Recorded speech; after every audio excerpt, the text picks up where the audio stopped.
کی نشست میں جو ساتھی بھی سوال کرنا چاہے وہ کر سکتا ہے، یا درس کے بعد بھی سوال و جواب کوئی کرنا چاہے۔ مفتی طارق مسعود صاحب نے ایک بیان میں کہا کہ اہل حدیثوں کو ٹی وی پہ جب بلایا جاتا ہے تو ایک ایک کو بلایا جاتا ہے، دو کو اس لیے نہیں بلایا جاتا کہ دونوں کا موقف مختلف ہوتا ہے۔ معزز سامعین گرامی قدر، شاید مفتی طارق مسعود صاحب نے یہ بات کسی غلط فہمی کی بنیاد پہ کر دی ہے۔ مغرب سے لے کے مشرق تک، جنوب سے لے کے شمال تک، اہل حدیث عالم دین کسی بھی خطے کا ہو، کسی بھی علاقے کا ہو، کسی بھی رنگ اور نسل کا ہو، اس کی فقہ، اس کا مسئلہ ایک ہی ہوگا، کیونکہ اس نے مسئلہ اخذ کرنا ہے یا قرآن سے اخذ کرنا ہے یا حدیث کی کتاب سے اخذ کرنا ہے۔ ایک بلانے کی جو وجہ آپ نے بیان کی ہے مفتی صاحب، وجہ وہ نہیں ہے کہ انہوں نے کہا احناف کے دو دو تین تین بیٹھے ہوتے ہیں، وہ اس لیے بیٹھے ہوتے ہیں، طنز کرنا مقصود نہیں ہے، نہ کبھی کسی کو تکلیف دینا مقصود ہے۔ آپ نے کہا کہ ہم اہل حدیث کا احترام کرتے ہیں، لیکن میں تو کل کی بات کرتا ہوں، میں آپ سب دیوبند کا احترام کرتا ہوں، لیکن اتنے متعدد اور مختلف علماء اس لیے بٹھائے ہوتے ہیں، فقہ حنفی ہی کے ماننے والے دیوبندی کا مسئلہ فقہ حنفی ہی کے ماننے والے بریلوی سے مختلف ہے، فقہ حنفی ہی کے ماننے والے چشتی کا مسئلہ فقہ حنفی ہی کے نقش بندی سے مختلف ہے۔ اس لیے دو دو چار چار بٹھانا اس بات کے اوپر دلالت ہوتا ہے کہ ان کا آپس میں جو فرق ہے وہ واضح ہو جائے۔ ایک بھی بٹھایا ہو، اللہ کا شعر ہو، ایک بھی ہو، اس کا مسئلہ کسی بھی جگہ پہ ہو، وہی مسئلہ سعودی عرب کا اہل حدیث بھی بیان کرے گا، مصر کا بھی وہی بیان کرے گا، امریکہ کا بھی وہی بیان کرے گا، ساؤتھ افریقہ کا بھی وہی بیان کرے گا۔ آج تک آپ کو کبھی کسی اہل حدیث نے یہ جو انہوں نے بات کی، شاید ان کے ذہن میں یہ جو اہل حدیث کے جماعتی اختلاف ہیں، اس حوالے سے شاید ان کے ذہن میں آیا ہو کہ ایک اہل حدیث دوسرے کے خلاف بات کرتا ہے، وہ اختلاف جماعتی اختلاف ہے۔ عقیدے میں یا مسائل میں اہل حدیث کا 1200 سال سے کوئی اختلاف موجود نہیں ہے، اور آپ نے ڈیمانڈ کی آپ ایک فقہ لکھ دیں۔ اللہ کے بندے، ہمیں آپ پہ یہ اعتراض ہے کہ قرآن اور حدیث کے ہونے کے بعد آپ کو کس نے کیا ضرورت محسوس ہوئی کہ الگ الگ فقہ کی کتابیں بھی لکھی جائیں؟ یعنی جو اعتراض ہمارا آپ پہ، ہم نے کہہ رہے ہیں آپ بھی لکھ دیں۔ ہماری فقہ تو مرتب ہے، لکھی ہوئی ہے، ہمیں صحیح ستہ کے بعد بخاری شریف کے ابواب فقہی نہیں ہیں، مسلم شریف کے نہیں ہیں، یا یہ حدیث کی کتابوں میں معین کردہ متعین احادیث کے اور ابواب کے بعد مزید کسی فقہ کی ضرورت ہے؟ کسی فقہ کی ہم سمجھتے ہیں ضرورت ہی نہیں۔ ہماری فقہ محدثین ہے اور مسلک محدثین ہے۔ ہمارے نزدیک دین اس چیز کا نام ہے جو رسول اللہ نے اپنی زندگی میں کر کے دکھایا اور صحابہ نے کیا اور رسول اللہ صلی اللہ علیہ وسلم نے اس کی تائید کی ہو۔ پھر انہوں نے اس حوالے سے دو باتیں مزید بھی کی ہیں، بات آئی ہے تو اس بات کا بھی جواب دے دیتے ہیں کہ 20 تراویح کے بارے میں اور 3 طلاق کے بارے میں بڑا واضح ہوں جی، اس میں اہل حدیث سے خطا ہوئی۔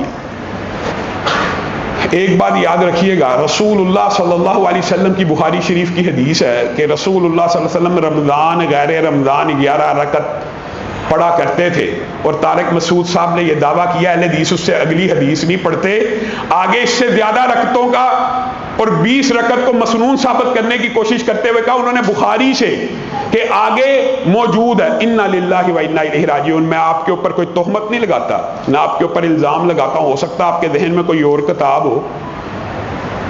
آپ کے 1200 سال میں کسی حنفی عالم دین نے یہ دعویٰ نہیں کیا کہ بخاری شریف کے اندر 20 رکعت موجود ہے۔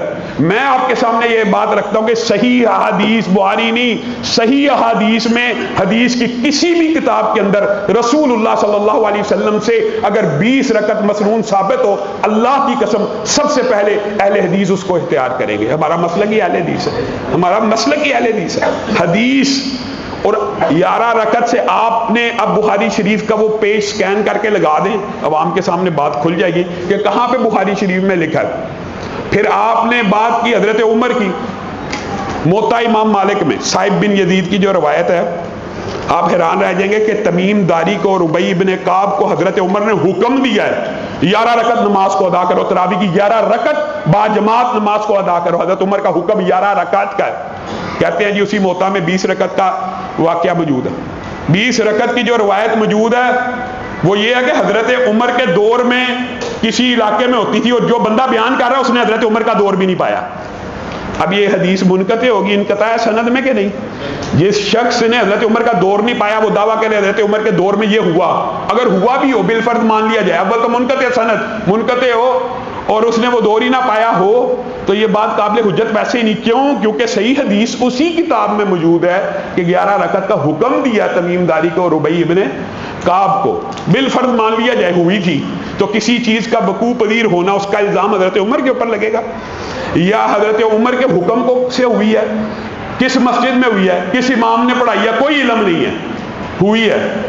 تان تشنیع مقصود نہیں ہے. اگر کوئی کام معاذ اللہ حضرت عمر کے دور میں ہوا تو وہ ضروری ہے کہ جائز ہو؟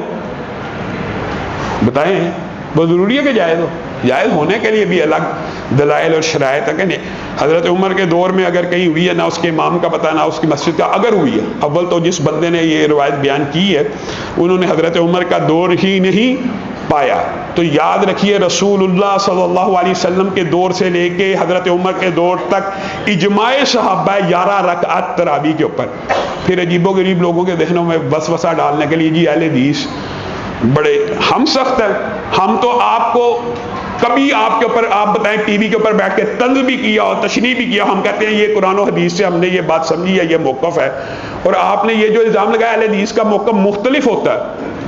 سبحان اللہ. آج تک کسی اہل حدیث امام نے میرے پہ، قاری خلیل صاحب پہ، حماد لکھوی صاحب پہ، یا جو ہمارے علماء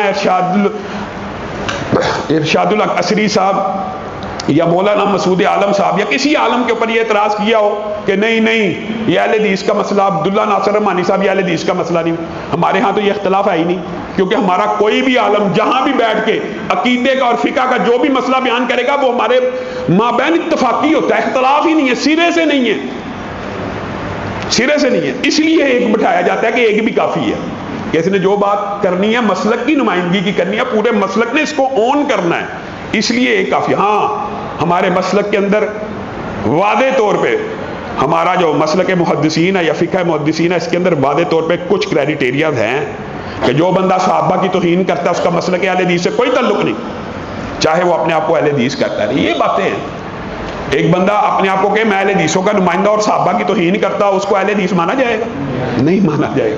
کسی سے بھی پوچھ لیں. اور یہ جو جماعتی اختلاف ہے، اہل حدیثوں کی جماعتیں متعدد ہیں لیکن ہمارے مابین تو فقہ کا اور عقیدے کا اختلاف. ہماری تو فقہ اور عقیدہ سارے کا سارا وہی کے تابع ہے، قرآن اور حدیث ہمارے لیے حرف آخر ہیں. تو مفتی طارق مسعود صاحب ان کے ساتھ میرا براہ راست بھی اچھا تعلق ہے. سوال آیا آج تو میں جواب دینا ضروری سمجھتا ہوں کہ بہت سے ساتھی کمنٹس بھی کر رہے تھے کہ آپ کے دوست بھی ہیں اور آپ کا ان کے بارے میں رویہ بھی نرم ہوتا ہے، لیکن وہ آج کل کے دنوں میں اب یہ دیکھیں ان دنوں میں آپ اگر مثال دینا اپنی بات سمجھانا بھی چاہتے ہیں آپ وہ دلائل دیں جو آپ کے دلائل بنتے ہیں، لیکن آپ رسول اللہ پہ یہ الزام نہیں لگا سکتے کہ رسول اللہ نے 20 پڑھی ہیں. اگر آپ کہیں گے تو آپ کو بخاری سے ثابت کرنا ہوگا، کیونکہ آپ نے دعویٰ کیا صحیح بخاری میں موجود ہے. 1200 سال سے کسی عالم نے نہیں کیا.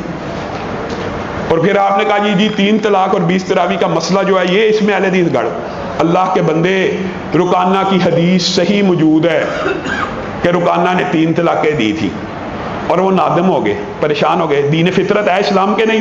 ایک بندے نے جذباتی ہو کے غصے میں طلاق دے دیا، طلاق طلاق طلاق طلاق کہتا چلا جا رہا ہے. بعد میں وہ نادم ہو گیا، پشیمان ہو گیا، رسول اللہ کی بارگاہ میں آئے. رسول اللہ نے کہا جاؤ جا کے رجوع کر لو.